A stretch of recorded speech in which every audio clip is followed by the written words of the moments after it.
Assalamualaikum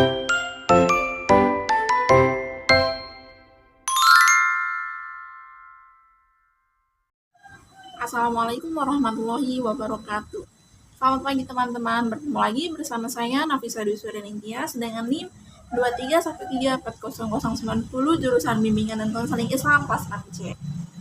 Nah, pada kesempatan kali ini saya akan membahas tentang public speaking, khususnya mengenai 3 aspek utama yang sangat menentukan keberhasilan seseorang saat berbicara di depan umum, yaitu persiapan mental, kemudian pengetahuan, serta performa bahasa, baik verbal maupun non-verbal, ditambah dengan aspek simbolik dan penampilan.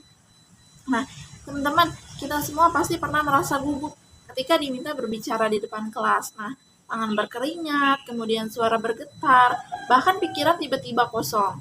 Nah, disinilah pentingnya yang disebut sebagai persiapan mental. Persiapan mental adalah kunci utama agar kita bisa tampil tenang, kemudian fokus, dan percaya diri.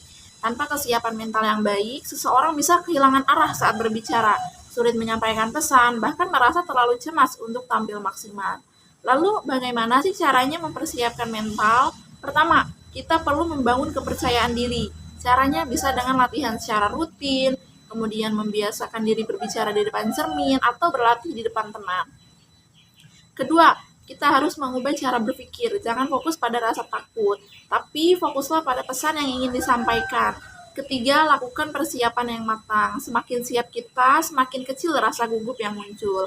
Selanjutnya adalah pengetahuan. Dalam public speaking, pengetahuan bukan hanya sekedar tahu, tapi juga memahami apa yang kita sampaikan. Nah, salah satu langkah penting adalah pemilihan topik. Topik yang baik itu harus relevan, kemudian menarik dan sesuai dengan audiens. Misalnya, jika kita berbicara di depan pelajar, maka gunakan topik yang dekat dengan kehidupan mereka. Selain itu, kita juga perlu memahami audiens, kemudian mengumpulkan informasi yang cukup, serta menyusun materi secara struktur. Nah, struktur ini penting teman-teman, karena tanpa alur yang jelas, audiens akan kesulitan memahami isi pembicaraan kita. Nah, penelitian juga menunjukkan bahwa semakin kita menguasai topik dan semakin lama kita mempersiapkan materi, maka kualitas penyampaian kita akan semakin baik. Setelah mental dan pengetahuan, kita masuk ke aspek berikutnya, yaitu performa bahasa, yang terdiri dari bahasa verbal dan non-verbal. Pertama, komunikasi verbal. Komunikasi verbal ini adalah komunikasi yang menggunakan kata-kata, baik secara lisan maupun tulisan. Nah, dalam hal ini kita perlu memperhatikan pemilihan kata atau diksi, kemudian penyusunan kalimat, serta kejelasan dalam menyampaikan ide. Nah, selain itu, teknik penyampaian juga sangat penting. Suara kita harus jelas, tidak terlalu cepat, dan tidak terlalu lambat. Dan disinilah peran vokal menjadi sangat penting. Penguasaan vokal yang baik akan membuat pesan kita lebih mudah dipahami. Misalnya, gunakan intonasi yang bervariasi agar tidak monoton, kemudian tekanan kata-kata penting, serta beri jeda di bagian tertentu agar audiens sempat mencerna. Dengan vokal yang baik, komunikasi kita akan menjadi lebih hidup dan menarik, teman-teman. Nah, selanjutnya adalah komunikasi nonverbal. Komunikasi nonverbal ini adalah komunikasi tanpa kata-kata, tetapi menggunakan bahasa tubuh, kemudian ekspresi wajah, dan isyarat lainnya.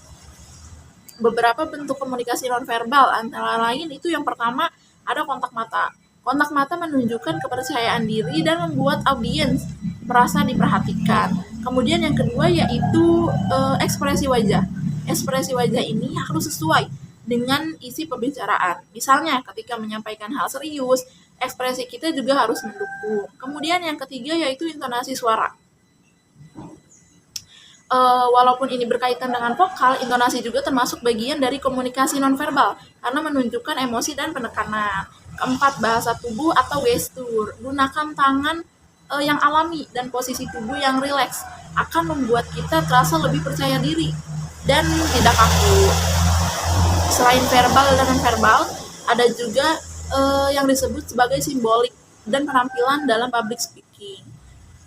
Simbolik di sini mencakup penggunaan bahasa, kemudian intonasi, kemudian gestur, ekspresi, dan kontak mata untuk memperkuat pesan. Nah, sementara itu, penampilan juga tidak kalah penting. Penampilan yang rapi dan sesuai situasi akan memberikan kesan profesional dan meningkatkan kepercayaan diri kita. Nah, beberapa hal yang perlu diperhatikan dalam penampilan, teman-teman. Yang pertama, pakaian. Gunakan pakaian yang rapi, kemudian bersih dan sesuai dengan audiens. Kedua, posisi tubuh. Berdirilah dengan tegak dan seimbang. Yang ketiga yaitu gestur. Gunakan gerakan tangan yang alami, jangan terlalu berlebihan. Yang keempat yaitu kontak mata. Usahakan melihat audiens secara merata, ke kiri, ke tengah, kemudian ke kanan. Yang kelima, ekspresi wajah. Berikan senyuman agar audiens merasa nyaman dan lebih terhubung dengan kita. Kemudian dari semua yang telah kita bahas ini dapat kita simpulkan bahwa keberhasilan dalam public speaking ini tidak hanya ditentukan oleh satu faktor saja, teman-teman, tetapi oleh kombinasi dari berbagai aspek. Persiapan mental membuat kita lebih percaya diri, pengetahuan membantu kita menguasai materi, dan performa bahasa baik verbal maupun non-verbal memperjelas pesan yang kita sampaikan.